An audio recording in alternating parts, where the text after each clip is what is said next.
ಮಿತ್ರರೇ ನಮಸ್ಕಾರ. ಮಿತ್ರರೇ, ಪ್ರಧಾನಿ ಭದ್ರತೆಯಲ್ಲಿ ಪಂಜಾಬ್ನಲ್ಲಿ ಉಂಟಾದ ಲೋಪದ ಬಗ್ಗೆ ನಾನು ಈ ಹಿಂದಿನ ವಿಡಿಯೋದಲ್ಲಿ ಸಾಕಷ್ಟು ಮಾಹಿತಿ ನೀಡಿದ್ದೀನಿ. ಅನೇಕರು ಈಗಲೂ ಮಾತನಾಡ್ಕೊಳ್ತಿದ್ದಾರೆ, ಪ್ರಧಾನಿಗೆ ಅಷ್ಟೊಂದು ಭದ್ರತೆ, ಒಂದು ರಸ್ತೆ ತಡೆ ನಡೆದ್ರೆ ಪ್ರಧಾನಿ ಭದ್ರತೆಯಲ್ಲೇನು ಲೋಪ ಆಗ್ಬಿಡುತ್ತೆ, ಪ್ರಧಾನಿ ಕಾರಲ್ಲಿದ್ದರೂ ಅವ್ರ ಜೊತೆಗೆ SPG ಭದ್ರತೆ ಇತ್ತು, ಇಷ್ಟಿದ್ರೂ ಲೋಪ ಅಂತೆಲ್ಲ ಯಾಕೆ ಹೇಳಬೇಕು, ಹೀಗೆ ನಾನಾ ರೀತಿಯಲ್ಲಿ ಜನ ಪ್ರಶ್ನೆ ಮಾಡ್ತಾ ಇದ್ದಾರೆ. ಮಿತ್ರರೇ, ನಾನು ಇವತ್ತಿನ ವಿಡಿಯೋದಲ್ಲಿ ಒಂದು ಮಹತ್ವದ ಮಾಹಿತಿಯನ್ನು ನಿಮಗೆ ಕೊಡ್ತೀನಿ. ಈ ದೇಶದಲ್ಲಿ ಭದ್ರತೆ ಲೋಪ ಆದಂಥ ಸಂದರ್ಭದಲ್ಲಿ ನಾವು ಎಂತೆಂಥ ನಾಯಕರನ್ನು ಕಳೆದುಕೊಂಡಿದ್ದೀವಿ ಅನ್ನೋದನ್ನು ಈ ವಿಡಿಯೋದಲ್ಲಿ ತಿಳಿಸ್ತೀನಿ. ಮಿತ್ರರೇ, ಈ ದೇಶ ಕಳೆದುಕೊಂಡ ಧೀಮಂತ ನಾಯಕರಲ್ಲಿ ರಾಜೀವ್ ಗಾಂಧಿ ಕೂಡ ಒಬ್ಬರು. ರಾಜೀವ್ ಗಾಂಧಿ ನಮ್ಮನ್ನೆಲ್ಲ ಬಿಟ್ಟು ಹೋಗಿದ್ದು ಭದ್ರತಾ ಲೋಪದಿಂದ ಅನ್ನೋದನ್ನು ಈ ದೇಶದ ಪ್ರತಿಯೊಬ್ಬ ಪ್ರಜೆಯೂ ಒಪ್ಪಿಕೊಳ್ಬೇಕು. ಹೌದು ಮಿತ್ರರೇ, ರಾಜೀವ್ ಗಾಂಧಿಯ ಭದ್ರತೆಯಲ್ಲಾದ ಲೋಪ ಅವರ ಪ್ರಾಣವನ್ನು ಬಲಿ ಪಡೆದಿತ್ತು. ನಾನು ಇವತ್ತಿನ ಈ ವಿಡಿಯೋದಲ್ಲಿ ರಾಜೀವ್ ಗಾಂಧಿ ಹತ್ಯೆ ಹೇಗೆ ನಡೆಯಿತು, ರಾಜೀವ್ ಭದ್ರತೆಯಲ್ಲಿ ಎಂಥ ಪ್ರಮಾದ ಆಗಿತ್ತು, ಈ ಜಗತ್ತಲ್ಲಿ ಒಬ್ಬ ಮಾಜಿ ಪ್ರಧಾನಿಯನ್ನ ಅಷ್ಟು ಈಸಿಯಾಗಿ ಕೊಲ್ಲಬಹುದು ಅಂತ ತೋರಿಸಿಕೊಟ್ಟ ಘಟನೆ ರಾಜೀವ್ ಗಾಂಧಿಯ ಹತ್ಯೆ. ಹೌದು ಮಿತ್ರರೇ, ರಾಜೀವ್ ಗಾಂಧಿ ಹತ್ಯೆ ಅತ್ಯಂತ ಈಸಿಯಾಗಿ ನಡೆದು ಹೋಗಿತ್ತು. ಹಂತಕರು ರೂಪಿಸಿದಂಥ ಪ್ಲಾನ್ಗೆ ಯಾವುದೇ ಅಡೆತಡೆಯೇ ಆಗಿರಲಿಲ್ಲ, ಒಮ್ಮೆಯೂ ಲೋಪವಾಗಿರಲಿಲ್ಲ. ತುಂಬಾ ಈಸಿಯಾಗಿ ರಾಜೀವ್ ಗಾಂಧಿಯ ಹತ್ಯೆ ನಡೆದಿತ್ತು. ಇದಕ್ಕೆಲ್ಲ ಕಾರಣ ಭದ್ರತಾ ಲೋಪ. ಅದು ಹೇಗೆ, ಏನು, ಎತ್ತ ಎಲ್ಲದನ್ನು ಕೂಡ ಈ ವಿಡಿಯೋದಲ್ಲಿ ನಿಮಗೆ ತಿಳಿಸಿಕೊಡುವ ಪ್ರಯತ್ನ ಮಾಡ್ತೀನಿ. ನೀವು ವಿಡಿಯೋವನ್ನು ಮಿಸ್ ಮಾಡದೆ ಕೊನೆವರೆಗೂ ನೋಡಿ. ಮಿತ್ರರೇ, ಮೇ 21, 1991 ಈ ದೇಶ ಈ ದಿನವನ್ನು ಎಂದೂ ಮರೆಯೋದಿಲ್ಲ. ಅದು ಕರಾಳ ದಿನ. 1991ರಲ್ಲಿ ಇಡೀ ದೇಶದಲ್ಲಿ ಚುನಾವಣಾ ಕಾವೇರಿತ್ತು. ಈ ಬಾರಿ ಕಾಂಗ್ರೆಸ್ ಮತ್ತೊಮ್ಮೆ ಅಧಿಕಾರಕ್ಕೆ ಬರುತ್ತೆ ಅನ್ನೋ ಮಾತುಗಳು ಕೇಳಿ ಬರ್ತಾ ಇತ್ತು. ಇಲ್ಲಿ ಕಾಂಗ್ರೆಸ್ ಅನ್ನೋದಕ್ಕಿಂತ ರಾಜೀವ್ ಮತ್ತೆ ಪ್ರಧಾನಿ ಆಗ್ತಾರೆ ಅನ್ನೋ ಮಾತುಗಳು ಜೋರಾಗಿ ಕೇಳಿ ಬರ್ತಾ ಇತ್ತು. ಮಾಧ್ಯಮಗಳು ಕೂಡ ಅದನ್ನೇ ಪ್ರಸಾರ ಮಾಡ್ತಾ ಇದ್ವು. ಹೀಗಿರಬೇಕಾದ್ರೆ ಮೇ 21, 1991ರಂದು ರಾಜೀವ್ ಗಾಂಧಿ ತಮಿಳುನಾಡಿನಲ್ಲಿದ್ದರು. ಅಂದಿನ ರಾತ್ರಿ ತಮಿಳುನಾಡಿನ ಶ್ರೀ ಪೆರಂಬದೂರಿನಲ್ಲಿ ರಾಜೀವ್ ಗಾಂಧಿಯ ಚುನಾವಣಾ ರ್ಯಾಲಿ ಫಿಕ್ಸ್ ಆಗಿತ್ತು. ಮೇ 21, 1991ರ ರಾತ್ರಿ 9:15 ಚೆನ್ನೈನಿಂದ ಶ್ರೀ ಪೆರಂಬದೂರಿಗೆ ರಾಜೀವ್ ಗಾಂಧಿ ಬಂದಿಳಿದಿದ್ರು. ಶ್ರೀ ಪೆರಂಬದೂರಿನಲ್ಲಿ ದೊಡ್ಡ ಕಾರ್ಯಕ್ರಮ ಆಯೋಜನೆಗೊಂಡಿತ್ತು. ಅದೊಂದು ಬೃಹತ್ ರ್ಯಾಲಿ. ಸಾವಿರಾರು ಕಾರ್ಯಕರ್ತರು ನೆರೆದಿದ್ರು. ಎಲ್ಲರ ಬಾಯಲ್ಲೂ ರಾಜೀವ್ ರಾಜೀವ್ ಅನ್ನುವ ಘೋಷವಾಕ್ಯ. ಹೀಗಿರಬೇಕಾದ್ರೆ ತನ್ನ ವೈಟ್ ಕಲರ್ ಅಂಬಾಸಿಡರ್ ಕಾರ್ನಲ್ಲಿ ಬಂದಿಳಿದ ರಾಜೀವ್ ಗಾಂಧಿ ಅಲ್ಲಿ ಕಾರ್ಯಕರ್ತರನ್ನ ನೋಡಿ ಪುಳಕಿತಗೊಂಡಿದ್ರು. ಅದೇನೋ ಒಂಥರ ಮಂದಸ್ಮಿತ ನಗು, ರಾಜಗಾಂಭೀರ್ಯ. ಈ ಬಾರಿ ನಾನೇ ಪ್ರಧಾನಿ ಎಂಬ ಅಚಲವಾದ ಭರವಸೆ ಅವರ ಮುಖದಲ್ಲಿ ಎದ್ದು ಕಾಣ್ತಾ ಇತ್ತು. ಕಾರಿನಿಂದ ಇಳಿದ ರಾಜೀವ್ ವೇದಿಕೆಯತ್ತ ಹೆಜ್ಜೆ ಹಾಕ್ತಾ ಇದ್ರೆ ಅತ್ತ ಇತ್ತ ಎಲ್ಲ ಕಡೆಯಿಂದಲೂ ಕೂಡ ಹಾರ ತುರಾಯಿಗಳು ಅವರ ಕುತ್ತಿಗೆಗೆ ಬಂದು ಬೀಳ್ತಾ ಇತ್ತು. ಶಾಲು ಹೊದಿಸುವವರು ಇದ್ರು, ಪೇಟ ತೊಡಿಸುವವರು ಇದ್ರು, ಹಾರ ಹಾಕುವವರು ಇದ್ರು. ಎಲ್ಲವನ್ನ ಸ್ವೀಕರಿಸುತ್ತಲೇ ರಾಜೀವ್ ವೇದಿಕೆಯತ್ತ ಹೆಜ್ಜೆ ಹಾಕಿದ್ರು. ಹೀಗೆ ಗಿಜಿಗುಡ್ತಾ ಇದ್ದ ವೇದಿಕೆಯ ಬಳಿಯಲ್ಲಿ ಓರ್ವ ಹೆಣ್ಣು ಮಗಳು ಕೈಯಲ್ಲೊಂದು ಗಂಧದ ಹಾರ ಹಿಡ್ಕೊಂಡು ರಾಜೀವ್ಗೆ ಹಾಕಲು ಹಾತೊರಿತಾ ಇದ್ಲು. ಅಲ್ಲೇ ಇದ್ದ ಸಬ್ ಇನ್ಸ್ಪೆಕ್ಟರ್ ಅನಸೂಯ ಆಕೆಯನ್ನ ತಡೆ ಹಿಡಿತಾ ಇದ್ರು. ಆಕೆ ಹೋಗದಂತೆ ಪದೇ ಪದೇ ಎಚ್ಚರಿಸ್ತಾ ಇದ್ರು. ಇದನ್ನ ರಾಜೀವ್ ಸೂಕ್ಷ್ಮವಾಗಿ ಗಮನಿಸಿದ್ರು. ಕಣ್ಣ ಸನ್ನೆಯಲ್ಲೇ ಸಬ್ ಇನ್ಸ್ಪೆಕ್ಟರ್ ಅನಸೂಯಗೆ ಆಕೆಯನ್ನ ಹತ್ತಿರ ಕಳಿಸುವಂತೆ ಸೂಚಿಸಿದ್ರು. ಗಂಧದ ಹಾರ ಹಿಡಿದು ನಿಂತಿದ್ದ ಆ ಹೆಣ್ಣು ಮಗಳು ರಾಜೀವ್ ಗಾಂಧಿ ಬಳಿಗೆ ಬಂದ್ಲು. ಕೈಲಿದ್ದ ಹಾರವನ್ನ ರಾಜೀವ್ ಕುತ್ತಿಗೆಗೆ ಹಾಕಿದ್ಲು. ಈ ಹಾರ ಹಾಕಿಸಿಕೊಂಡ ರಾಜೀವ್ಗೆ ಇದು ಯಮನಿಂದ ಬಂದ ಕರೆ ಅನ್ನೋದು ಗೊತ್ತಾಗಿರ್ಲಿಕ್ಕಿಲ್ಲ. ಹೀಗೆ ಹಾರ ಹಾಕಿದ ಆ ಹೆಣ್ಣು ಮಗಳು ರಾಜೀವ್ ಕಾಲಿಗೆ ನಮಸ್ಕರಿಸೋಕೆ ಅಂತ ಬಗ್ಗಿಬಿಟ್ಲು. ಹೀಗೆ ಕಾಲು ಮುಟ್ಟುವ ನೆಪದಲ್ಲಿ ಆಕೆ ತನ್ನ ಸೊಂಟದಲ್ಲಿದ್ದ ಬೆಲ್ಟ್ನ ಒಂದು ಬಟನ್ ಅನ್ನ ಒತ್ತಿದ್ಲು. ಅಷ್ಟೇ, ರಣಭಯಂಕರ ಸ್ಫೋಟ. ಸಂಭ್ರಮದ ವೇದಿಕೆಯಲ್ಲಿ ದಟ್ಟ ಹೊಗೆ ಆವರಿಸಿತ್ತು. ಏನಾಗ್ತಿದೆ ಅನ್ನೋದು ಗೊತ್ತಾಗದಾಗಿತ್ತು. ಚೀರಾಟ, ಅರಚಾಟ ಮುಗಿಲು ಮುಟ್ಟಿತ್ತು.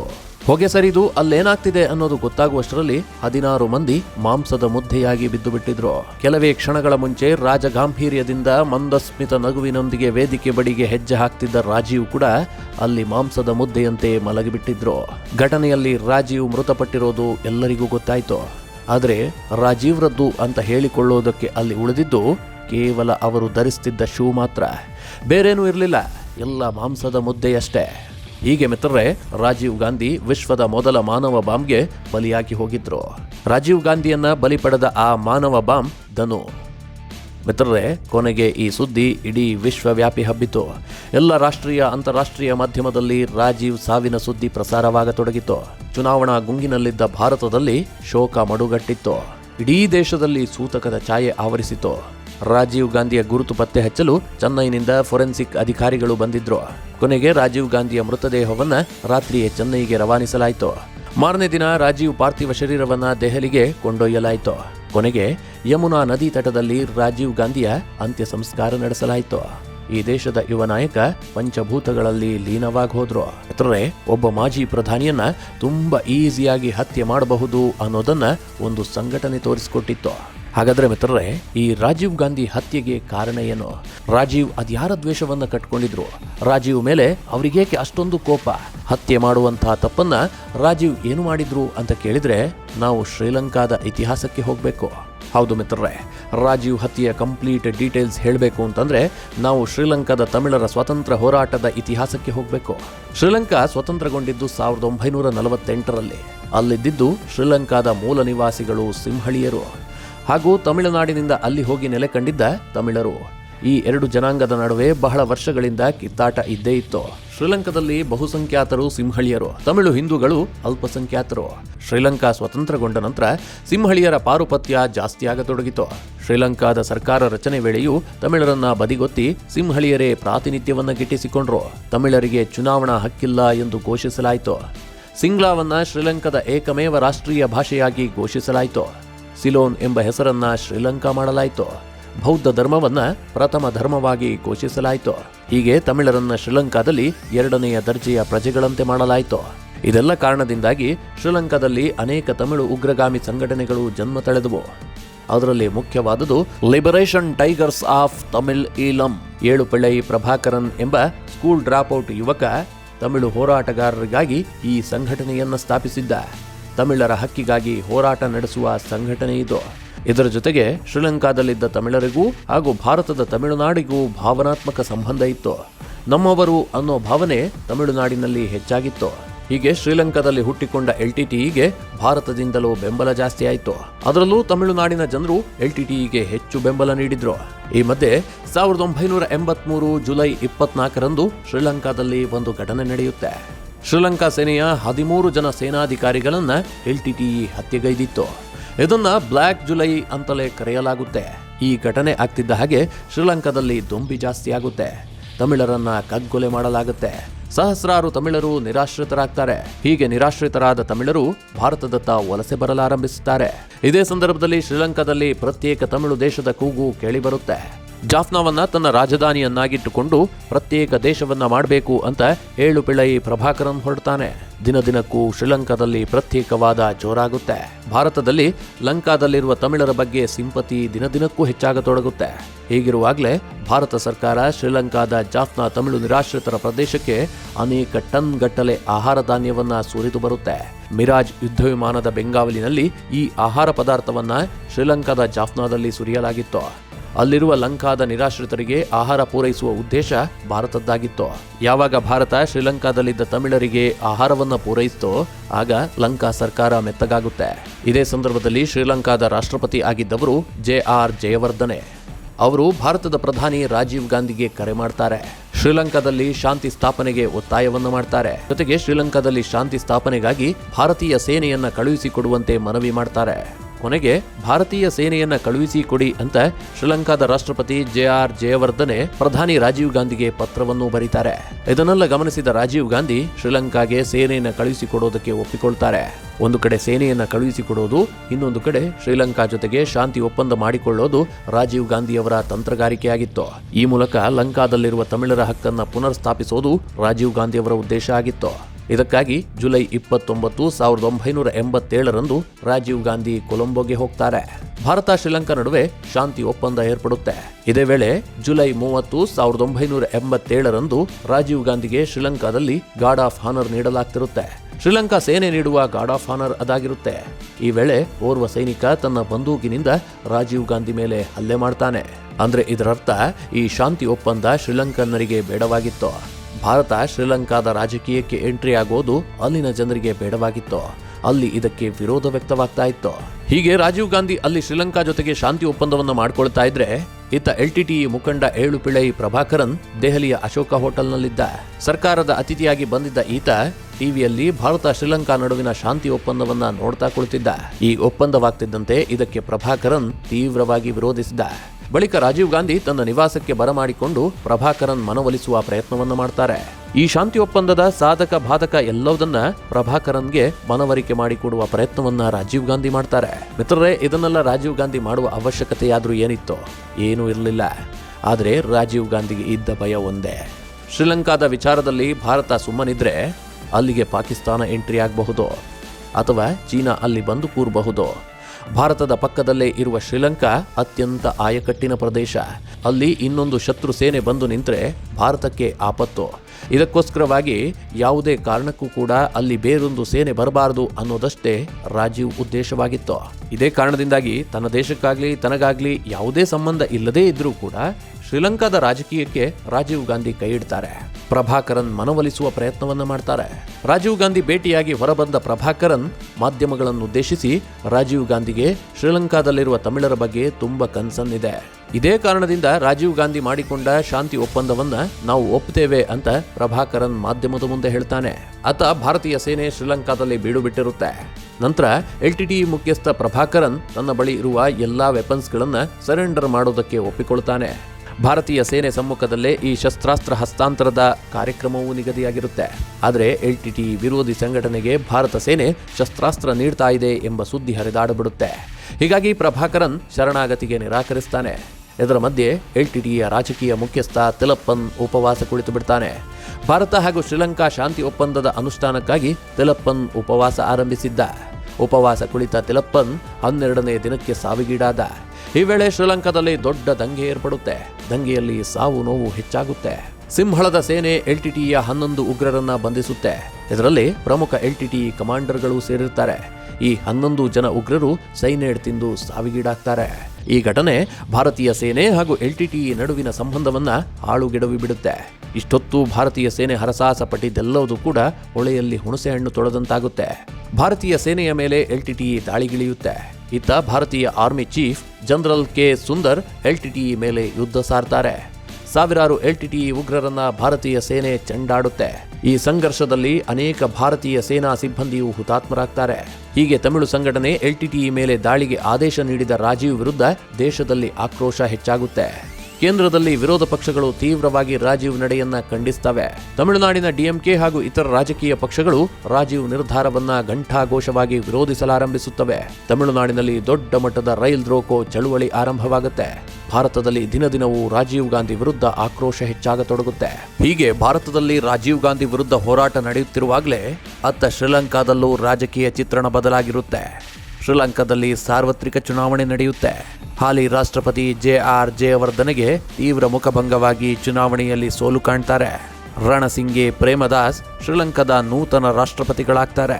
ಹೀಗೆ ನೂತನವಾಗಿ ರಾಷ್ಟ್ರಪತಿಗಳಾಗ್ತಿದ್ದಂತೆ ರಣಸಿಂಗೆ ಪ್ರೇಮದಾಸ್ ಮಾಡಿದ ಮೊದಲ ಕೆಲಸ LTTE ಜೊತೆಗೆ ಸ್ನೇಹ. LTTEಯ ಎಲ್ಲ ಬೇಡಿಕೆಗಳನ್ನು ಈಡೇರಿಸಲು ರಣಸಿಂಗೆ ಮುಂದಾಗ್ತಾರೆ. ಆತ LTTE ಒಂದು ಬೇಡಿಕೆಯನ್ನು ಮುಂದಿಡುತ್ತೆ. ಶಾಂತಿ ಬೇಕಾದರೆ ಭಾರತದ ಸೇನೆಯನ್ನ ಹಿಂಪಡೆಯುವಂತೆ ಭಾರತ ಸರ್ಕಾರಕ್ಕೆ ಸೂಚಿಸಿ ಎಂದು ಪ್ರಭಾಕರನ್ ಬೇಡಿಕೆ ಇಟ್ಟುಬಿಡ್ತಾನೆ. ಇತ್ತ ಭಾರತದಲ್ಲೂ ಸಾರ್ವತ್ರಿಕ ಚುನಾವಣೆ ಆಗುತ್ತೆ. ರಾಜೀವ್ ಗಾಂಧಿ ನೇತೃತ್ವದ ಕಾಂಗ್ರೆಸ್ ಕಂಪ್ಲೀಟ್ ಆಗಿ ಮಕಾಡೆ ಮಲಗಿಬಿಡುತ್ತೆ. VP ಸಿಂಗ್ ಅಧಿಕಾರಕ್ಕೆ ಬರ್ತಾರೆ. VP ಸಿಂಗ್ ಅಧಿಕಾರಕ್ಕೆ ಬರ್ತಿದ್ದಂತೆ ಶ್ರೀಲಂಕಾದಲ್ಲಿದ್ದ ಶಾಂತಿ ಪಡೆಗಳನ್ನ ವಾಪಸ್ ಕರೆಸಿಕೊಳ್ಳುವ ನಿರ್ಧಾರ ಮಾಡಿಬಿಡ್ತಾರೆ. ಆದರೆ ಭಾರತದ ಶಾಂತಿ ಪಡೆ ಶ್ರೀಲಂಕಾಗೆ ಒಳ್ಳೆಯ ಉದ್ದೇಶದಿಂದಲೇ ಕಾಲಿಟ್ಟಿತ್ತು. ರಾಜೀವ್ ಗಾಂಧಿಯ ಉದ್ದೇಶವೂ ಕೂಡ ಒಳ್ಳೆಯದೇ ಆಗಿತ್ತು. ಮೊದಲಿಗೆ ಅಲ್ಲಿನ ತಮಿಳರಿಗೂ ರಾಜೀವ್ ಗಾಂಧಿಗೂ ಉತ್ತಮವಾದ ನಂಟಿತ್ತು. LTTE ಮುಖ್ಯಸ್ಥ ಏಳುಪಿಳ್ಳೈ ಪ್ರಭಾಕರನ್ಗೂ ರಾಜೀವ್ ಗಾಂಧಿ ಬಗ್ಗೆ ಅಪಾರವಾದ ನಂಬಿಕೆ ಇತ್ತು. ಯಾವಾಗ ಶಾಂತಿ ಪಡೆಗಳು ಅಲ್ಲಿನ LTTE ಮೇಲೆ ದಾಳಿ ಮಾಡುತ್ತೋ ಆಗ ರಾಜೀವ್ ಗಾಂಧಿ ಬಗ್ಗೆ ದ್ವೇಷ ಹೆಚ್ಚಾಗತೊಡಗಿತ್ತು. ಆದರೆ ರಾಜೀವ್ ಗಾಂಧಿ ಅಧಿಕಾರ ಕಳೆದುಕೊಂಡು ಸೈಡಿಗೆ ಹೋಗಿದ್ರು. ಶಾಂತಿ ಪಡೆಗಳು ವಾಪಸ್ ಹೋಗಿತ್ತು. ಹೀಗಾಗಿ LTTE ಮುಖಂಡ ಪ್ರಭಾಕರನ್ ಸುಮ್ಮನಾಗಿದ್ದ. ಆದರೆ 1990ರಲ್ಲಿ VP ಸಿಂಗ್ ಅಧಿಕಾರವನ್ನು ಕಳೆದುಕೊಳ್ತಾರೆ. ಕೇಂದ್ರದಲ್ಲಿ ಚಂದ್ರಶೇಖರ್ ಸರ್ಕಾರ ಬರುತ್ತೆ. ಈ ಚಂದ್ರಶೇಖರ್ ಸರ್ಕಾರ ಬಂದ ಕೆಲವೇ ತಿಂಗಳಲ್ಲಿ ಬಹುಮತ ಕಳೆದುಕೊಂಡು ಪತನಗೊಳ್ಳುತ್ತೆ. ಭಾರತದಲ್ಲಿ ಮತ್ತೊಂದು ಚುನಾವಣೆ ಘೋಷಣೆ ಆಗುತ್ತೆ. ಈ ಬಾರಿ ರಾಜೀವ್ ಗಾಂಧಿಯೇ ಪ್ರಧಾನಿ ಅನ್ನೋ ವಾತಾವರಣ ದೇಶದಲ್ಲಿ ನಿರ್ಮಾಣವಾಗಿರುತ್ತೆ. ಇದು ಶ್ರೀಲಂಕಾದ LTTE ಮುಖ್ಯಸ್ಥ ಪ್ರಭಾಕರನ್ ಎದ್ದೆಗೆಡಿಸಿಬಿಡುತ್ತೆ. ಇದರ ಮಧ್ಯೆ ರಾಜೀವ್ ಗಾಂಧಿ ತಮಿಳುನಾಡಿನಲ್ಲಿ ಒಂದು ಪ್ರೆಸ್ ಕಾನ್ಫರೆನ್ಸ್ ನಡೆಸ್ತಾರೆ. ಅದರಲ್ಲಿ ಶ್ರೀಲಂಕಾದಲ್ಲಿ ಶಾಂತಿ ಸ್ಥಾಪನೆ ಮಾಡೋದೇ ನಮ್ಮ ಉದ್ದೇಶ ಅಂತ ಘೋಷಿಸಿಬಿಡ್ತಾರೆ. ಅಲ್ಲಿಗೆ ಪ್ರಭಾಕರನ್ ಡೌಟು ಡಬಲ್ ಆಗ್ಬಿಡುತ್ತೆ. ರಾಜೀವ್ ಅಧಿಕಾರಕ್ಕೆ ಬಂದ್ರೆ ಮತ್ತೆ ನಮ್ಮ ಮೇಲೆ ಯುದ್ಧಕ್ಕಿಳಿಬಹುದು. ನಮ್ಮ ಉದ್ದೇಶವನ್ನ ರಾಜೀವ್ ಈಡೇರೋದಕ್ಕೆ ಬಿಡೋದಿಲ್ಲ. ಮತ್ತೆ ಅಧಿಕಾರಕ್ಕೆ ಬಂದಿದ್ದೇ ಆದ್ರೆ ರಾಜೀವ್ ಶ್ರೀಲಂಕಾ ಸರ್ಕಾರದ ಜೊತೆಗೆ ಕೈಜೋಡಿಸಿ ನಮ್ಮನ್ನ ಮಟ್ಟ ಹಾಕಿ ಬಿಡ್ತಾರೆ ಅಂತ ಪ್ರಭಾಕರನ್ ನಿರ್ಧರಿಸಿದ್ದ. ಇದಕ್ಕಾಗಿ ಪ್ರಭಾಕರನ್ ತುಳಿದ ಹಾದಿ ರಾಜೀವ್ ಗಾಂಧಿಯ ಹತ್ಯೆ. ಹೌದು ಮಿತ್ರರೇ, ಪ್ರಭಾಕರನ್ ತಲೆಯಲ್ಲಿ ಇಂತಹದ್ದೊಂದು ಕ್ರೂರ ಆಲೋಚನೆ ಬಂದು ಕುಳಿತಿತ್ತು. ಚುನಾವಣೆಗೂ ಮುನ್ನ ರಾಜೀವ್ ಗಾಂಧಿಯನ್ನ ಮುಗಿಸಲೇಬೇಕು ಅಂತ ಪ್ರಭಾಕರನ್ ನಿರ್ಧರಿಸಿಬಿಟ್ಟಿದ್ದ. ಆದರೆ ಭಾರತದ ಮಾಜಿ ಪ್ರಧಾನಿಯನ್ನ ಕೊಲ್ಲೋದು ಅಷ್ಟು ಸುಲಭದ ಟಾಸ್ಕ್ ಅಲ್ಲ. ಅದಕ್ಕಾಗಿ ಪ್ರಭಾಕರನ್ ಒಂದು ಟೀಮ್ ಕಟ್ಟಬೇಕು, ಕರಾರುವಕ್ಕಾಗಿ ದಾಳಿ ನಡೆಸಬೇಕು. ಟಾರ್ಗೆಟ್ ಮಿಸ್ ಆಗಿ ಈ ವಿಚಾರ ಹೊರಗೆ ಬಂದ್ರೆ LTTEಯನ್ನೇ ನಾಮಾವಶೇಷ ಮಾಡಲಾಗುತ್ತೆ. ಇದೆಲ್ಲವೂ ಪ್ರಭಾಕರನ್ಗೆ ಗೊತ್ತಿತ್ತು. ಇದಕ್ಕಾಗಿ ಆತ ಒಂದು ಟೀಮನ್ನು ಸಿದ್ಧಪಡಿಸಿದ್ದ. ರಾಜೀವ್ ಹತ್ಯೆಗಾಗಿ ಒಂದು ವ್ಯವಸ್ಥಿತ ಪಿತೂರಿ ಆರಂಭವಾಗಿತ್ತು. ಮಿತ್ರರೇ, ರಾಜೀವ್ ಗಾಂಧಿಯ ಹತ್ಯೆಗಾಗಿ ಪ್ರಭಾಕರನ್ ಆರಿಸಿಕೊಂಡ ವ್ಯಕ್ತಿ ಶಿವರಸನ್. ಈ ಶಿವರಸನ್ ಪ್ರಭಾಕರನ್ನ ಬಲಗೈ ಬಂಟ, ಒಂಟಿ ಕಣ್ಣಿನ ಉಗ್ರ ಈ ಶಿವರಸನ್. ರಾಜೀವ್ ಗಾಂಧಿಯ ಹತ್ಯೆ ವಿಚಾರವನ್ನ ಆತ ಬಹಳ ಆಲೋಚಿಸಿ ಶಿವರಸನ್ಗೆ ವಹಿಸಿದ್ದ. ಇದಕ್ಕಾಗಿ 2 ತಂಡವನ್ನ ರಚಿಸಿ ಸೆಪ್ಟೆಂಬರ್ 1990ರಲ್ಲಿ 2 ದೋಣಿಗಳ ಮೂಲಕ ತಮಿಳುನಾಡಿಗೆ ಈ ಹಂತಕರನ್ನ ಕಳುಹಿಸಿಕೊಡಲಾಗಿತ್ತು. ಈ ಶಿವರಸನ್ ನೇತೃತ್ವದ ತಂಡ ಚೆನ್ನೈನಲ್ಲಿ ಬಾಡಿಗೆ ಕೋಣೆಯಲ್ಲಿ ಬಂದು ವಾಸ ಮಾಡ್ತಾ ಇದ್ರು. ಹೀಗೆ ಬಂದ ಶಿವರಸನ್ ತಂಡಕ್ಕೆ ಕಿಟ್ಟು ಮತ್ತು ಮುತ್ತುರಾಜ ಎಂಬ ಮತ್ತಿಬ್ಬರು ಉಗ್ರರು ಸಹಾಯ ಮಾಡೋದಕ್ಕೆ ನಿಲ್ತಾರೆ. ಈ ನಡುವೆ ಹತ್ಯೆಯ ಸಂಚು ಯಾವ ಕಾರಣಕ್ಕೂ ಬಯಲಾಗಬಾರದು ಅಂತ ಪ್ರಭಾಕರನ್ ರಾಜಕೀಯ ದಾಳವೊಂದನ್ನ ಉರುಳಿಸಿದ್ದ. ಅದೇನೆಂದ್ರೆ, ತನ್ನ ಆಪ್ತ ಆನಂದನ್ ಎಂಬ ವ್ಯಕ್ತಿಯನ್ನ ಕಳುಹಿಸಿ ರಾಜೀವ್ ಗಾಂಧಿಗೆ ಶುಭ ಕೋರಿ ಬರುವಂತೆ ತಿಳಿಸಿದ್ದ. ಜೊತೆಗೆ ಮುಂದಿನ ದಿನಗಳಲ್ಲಿ ನಿಮ್ಮ ಸರ್ಕಾರ ಬಂದ್ರೆ ನಾವು ನಿಮ್ಮ ಜೊತೆಗೆ ಒಪ್ಪಂದ ಮಾಡಿಕೊಳ್ತೀವಿ, ಶ್ರೀಲಂಕಾದ ಶಾಂತಿಗೆ ನಾವು ಬದ್ಧವಾಗಿದ್ದೀವಿ ಅನ್ನೋ ಸಂದೇಶವನ್ನ ಪ್ರಭಾಕರನ್ ಕಳುಹಿಸಿಕೊಟ್ಟಿದ್ದ. ಇದು ಯಾಕೆ ಅಂತಂದ್ರೆ, ಯಾವ ಕಾರಣಕ್ಕೂ ಭಾರತದ ಭದ್ರತಾ ಪಡೆಗಳು ಶ್ರೀಲಂಕಾದ LTTE ರಾಜೀವ್ ಗಾಂಧಿ ವಿರುದ್ಧವಾಗಿದೆ ಎಂದು ತಿಳಿಬಾರದು, LTTE ವಿರುದ್ಧ ಕಣ್ಣಿಡಬಾರದು ಅನ್ನೋ ಉದ್ದೇಶಕ್ಕಾಗಿ ಪ್ರಭಾಕರನ್ ಈ ರೀತಿಯ ಸಂಚು ರೂಪಿಸಿದ್ದ. ಆದರೆ ಅತ್ತ ಕಡೆಯಲ್ಲಿ ರಾಜೀವ್ ಹತ್ಯೆಗೆ ಬೇಕಾದ ಸಿದ್ಧತೆಗಳು ಪೂರ್ಣಗೊಳ್ತಾ ಇತ್ತು. ಈ ನಡುವೆ ಶಿವರಸನ್ 21 ಮೇ 1991ರಂದು ರಾಜೀವ್ ಗಾಂಧಿ ಪೆರಂಬದೂರಿಗೆ ಬರ್ತಾರೆ. ಅಲ್ಲೊಂದು ರಾಜಕೀಯ ರ್ಯಾಲಿ ಇದೆ ಅನ್ನೋದನ್ನ ಶಿವರಸನ್ ತಿಳಿದುಕೊಂಡಿದ್ದ. ರಾಜೀವ್ ಹತ್ಯೆಗೆ ಅದೇ ಸೂಕ್ತ ಸಮಯ ಹಾಗೂ ಸೂಕ್ತ ಸ್ಥಳ ಅಂತ ಶಿವರಸನ್ ನಿರ್ಧರಿಸಿಬಿಟ್ಟಿದ್ದ. ಹತ್ಯೆ ಹೇಗೆ ಅನ್ನೋದು ನಿರ್ಧಾರವಾಗಿತ್ತು, ಹತ್ಯೆ ಯಾರು ಮಾಡಬೇಕು ಅನ್ನೋದು ನಿರ್ಧಾರವಾಗಿತ್ತು. ಹತ್ಯೆಗೆ ಮಾನವ ಬಾಂಬಾಗಿ ಬಳಸಲು ಧನು ಎಂಬ ಹೆಣ್ಣು ಮಗಳನ್ನ ಸಿದ್ಧಗೊಳಿಸಲಾಗಿತ್ತು. ಇದಿಷ್ಟೇ ಅಲ್ಲ ಮಿತ್ರರೇ, ರಾಜೀವ್ ಹತ್ಯೆಗೆ ರಿಹರ್ಸಲ್ ಅನ್ನು ನಡೆಸಲಾಗಿತ್ತು. ಅದು ಅಂತಿಂತ ರಿಹರ್ಸಲ್ಲ, ನೀವು ಕೇಳಿದ್ರೆ ಬೆಚ್ಚಿ ಬೀಳ್ತೀರಾ. ರಾಜೀವ್ ಹತ್ಯೆಗೂ ಕೆಲವೇ ದಿನಗಳ ಮುನ್ನ ಮಾಜಿ ಪ್ರಧಾನಿ VP ಸಿಂಗ್ ಚೆನ್ನೈನಲ್ಲಿ ಒಂದು ಬೃಹತ್ ಚುನಾವಣಾ ರ್ಯಾಲಿಯನ್ನು ನಡೆಸಿದ್ರು. ಆ ಸಂದರ್ಭದಲ್ಲಿ ಸಿಂಗ್ ಅವರ ಬಳಿಗೆ ಧನು ಹೋಗಿ ಹಾರ ಹಾಕಿದ್ಲು, ಕಾಲು ಮುಟ್ಟಿ ನಮಸ್ಕಾರ ಮಾಡಿದ್ಲು. ಇದನ್ನ LTTE ವಿಡಿಯೋವನ್ನು ಮಾಡಿಕೊಂಡಿತ್ತು. ಈ ವಿಡಿಯೋವನ್ನ ಶಿವರಸನ್ ಹಾಗೂ ಆತನ ತಂಡ ಅನೇಕ ಬಾರಿ ವೀಕ್ಷಿಸಿತ್ತು. ಎಲ್ಲಾದರೂ ತಪ್ಪಾಗಿದೆಯಾ, ಏನಾದರೂ ವ್ಯತ್ಯಾಸ ಆಗಬಹುದಾ, ಹೀಗೆ ಹಾರ ಹಾಕಲು ಹೋದಾಗ ಯಾರ್ಯಾರು ತಡೀತಾರೆ, ಯಾರಾದರೂ ಬಂದು ಚೆಕ್ ಮಾಡ್ತಾರಾ, ಹೀಗೆ ಆ ವಿಡಿಯೋವನ್ನ ರಿವೆಂಡು ಫಾರ್ವರ್ಡು ಮಾಡಿ ಅದೆಷ್ಟೋ ಬಾರಿ ನೋಡಿಬಿಟ್ಟಿತ್ತು ಈ ಶಿವರಸನ್ ಟೀಮು. ಎಲ್ಲವೂ ಪಕ್ಕಾ ಆಗಿತ್ತು, ಯಾವುದೇ ತಪ್ಪುಗಳಾಗಿಲ್ಲ, ಎಲ್ಲವೂ ಸರಿಯಾಗಿದೆ ಅಂತ ಕನ್ಫರ್ಮ್ ಆಗ್ತಿದ್ದಂತೆ ಮೇ 21, 1991ರ ಕಾಂಗ್ರೆಸ್ ರ್ಯಾಲಿಯಲ್ಲಿ ರಾಜೀವ್ ಗಾಂಧಿಯನ್ನ ಹತ್ಯೆ ಮಾಡಬೇಕು ಅಂತ ಶಿವರಸನ್ ಟೀಮ್ ನಿರ್ಧಾರ ಮಾಡಿಬಿಟ್ಟಿತ್ತು. ಇದೆಲ್ಲದರ ನಡುವೆ ರಾಜೀವ್ಗಿದ್ದ SPG ಭದ್ರತೆಯನ್ನ ಜವಾಬ್ದಾರಿ ಸರ್ಕಾರದ ನೇತೃತ್ವ ವಹಿಸಿದ್ದ ಚಂದ್ರಶೇಖರ್ ವಾಪಸ್ ಪಡೆದಿದ್ರು. ರಾಜೀವ್ ಗಾಂಧಿಗೆ ಯಾವುದೇ SPG ಭದ್ರತೆ ಇರಲಿಲ್ಲ, ಅವರಿಗೆ ಸಾಮಾನ್ಯ ಭದ್ರತೆ ಇತ್ತು. ರಾಜೀವ್ ಹೋದಲ್ಲೆಲ್ಲ ಪೊಲೀಸರು ಒಂದಿಷ್ಟು ಭದ್ರತೆಯನ್ನು ನೋಡ್ಕೊಳ್ತಿದ್ರೆ ಹೊರತು ಅವರಿಗೆ ಸ್ಪೆಷಲ್ ಆದ ಭದ್ರತೆ ಇರಲೇ ಇಲ್ಲ. ಇನ್ನೊಂದು ಮಿತ್ರರೇ, ರಾಜೀವ್ ಪ್ರಾಣಕ್ಕೆ ಆಪತ್ತಿದೆ ಎಂದು ಗುಪ್ತಚರ ಇಲಾಖೆ ವರದಿ ನೀಡಿತ್ತು. ಆದರೆ ರಾಜೀವ್ ಗಾಂಧಿ ಇದನ್ನ ಕಡೆಗಣಿಸಿದ್ರು. ಅದು ಅಲ್ಲದೆ ತಮಿಳುನಾಡಿನ ರಾಜ್ಯಪಾಲರು ರಾಜೀವ್ ಗಾಂಧಿ ಇನ್ನಷ್ಟು ದಿನ ತಮಿಳುನಾಡಿಗೆ ಬರೋದು ಬೇಡ, ತಮಿಳುನಾಡಿನಲ್ಲಿ ಚುನಾವಣಾ ಪ್ರಚಾರವನ್ನು ಕೈಗೊಳ್ಳೋದು ಬೇಡ ಅಂತಲೂ ಸೂಚಿಸಿದ್ರು. ಆದರೆ ಇದೆಲ್ಲವುದನ್ನ ರಾಜೀವ್ ಗಾಂಧಿ ತಳ್ಳಿ ಹಾಕಿ ತಮಿಳುನಾಡಿನಲ್ಲಿ ಪ್ರಚಾರಕ್ಕೆ ಮುಂದಾಗ್ಬಿಟ್ಟಿದ್ರು. ಇನ್ನೊಂದು ಮಿತ್ರರೇ, ರಾಜೀವ್ಗೆ ಒಂದು ಗುಣ ಇತ್ತು, ಅದು ಜನರನ್ನ ಕಂಡಾಗ ರಾಜೀವ್ ಒಂದು ರೀತಿಯಲ್ಲಿ ಪುಳಕಿತರಾಗ್ತಿದ್ರು. ಜನರ ಜೊತೆಗೆ ಬೆರೆತವನೇ ನಾಯಕ ಅಂತ ರಾಜೀವ್ ನಂಬಿದ್ರು. ಹೀಗಾಗಿ ಈ ಭದ್ರತೆಯ ಬಗ್ಗೆ ರಾಜೀವ್ ಹೆಚ್ಚು ತಲೆ ಕೆಡಿಸಿಕೊಳ್ತಿರ್ಲಿಲ್ಲ. ಜನರ ಮಧ್ಯೆ ನೇರವಾಗಿ ಹೋಗಿಬಿಡ್ತಿದ್ರು. ತನ್ನ ಪ್ರಾಣಕ್ಕೆ ಆಪತ್ತು ಬರಬಹುದು ಅಂತ ರಾಜೀವ್ ಒಮ್ಮೆಯೂ ಯೋಚಿಸಿರಲಿಲ್ಲ. ಭದ್ರತೆಯನ್ನ ರಾಜೀವ್ ಗಾಂಧಿ ಕಡೆಗಣಿಸ್ತಾ ಇದ್ರು. ಇದೆಲ್ಲವೂ LTTEಗೆ ರಾಜೀವ್ ಹತ್ಯೆಯನ್ನ ಇನ್ನಷ್ಟು ಈಸಿ ಮಾಡಿಕೊಟ್ಬಿಡ್ತು. ಮೇ 21, 1991ರಂದು ಮಾನವ ಬಾಂಬ್ ಧನುವನ್ನ ಬಳಸಿಕೊಂಡು LTTE ರಾಜೀವ್ ಗಾಂಧಿಯನ್ನ ಹತ್ಯೆ ಮಾಡಿಬಿಡ್ತು. ಜಗತ್ತಿನ ಮೊಟ್ಟ ಮೊದಲ ಮಾನವ ಬಾಂಬ್ಗೆ ರಾಜೀವ್ ಬಲಿಯಾಗಿ ಹೋಗಬೇಕಾಯ್ತು. ಇಲ್ಲಿ ಮಿತ್ರರೇ, ರಾಜೀವ್ ಗಾಂಧಿಗೆ ಉತ್ತಮವಾದ ಭದ್ರತೆ ಇದ್ದಿದ್ರೆ ರಾಜೀವ್ ಅವತ್ತು ಆ ರೀತಿಯಾಗಿ ಮೃತಪಡ್ತಾ ಇರಲಿಲ್ಲ. ರಾಜೀವ್ ಭದ್ರತೆಯಲ್ಲಾದ ಲೋಪವೇ ರಾಜೀವ್ ಗಾಂಧಿಯ ಹತ್ಯೆಗೆ ಕಾರಣವಾಗ್ಬಿಡ್ತು. ಇದಿಷ್ಟು ಮಿತ್ರರೇ ರಾಜೀವ್ ಗಾಂಧಿಯ ಹತ್ಯೆಯ ಕಂಪ್ಲೀಟ್ ಡೀಟೇಲ್ಸ್. ನಿಮಗೆ ಈ ವಿಡಿಯೋ ಇಷ್ಟವಾದರೆ ಲೈಕ್ ಮಾಡಿ, ಸಲಹೆಗಳಿದ್ರೆ ಕಮೆಂಟ್ ಮಾಡಿ. ಹಾಗೆ ನೀವಿನ್ನೂ ನಿಮ್ಮ ನೆಚ್ಚಿನ ಸಂಸ್ಕಾರ ಸೌರಭ ಯೂಟ್ಯೂಬ್ ಚಾನಲ್ನ ಸಬ್ಸ್ಕ್ರೈಬ್ ಮಾಡಿಲ್ಲ ಅಂತಾದರೆ ಈ ಕೂಡಲೇ ಸಬ್ಸ್ಕ್ರೈಬ್ ಮಾಡಿ. ಹಾಗೆ ಮುಂದಿನ ಎಲ್ಲ ಅಪ್ಡೇಟ್ಗಳ ನೋಟಿಫಿಕೇಷನ್ಗಾಗಿ ಬೆಲ್ ಐಕಾನ್ ಒತ್ತಿ.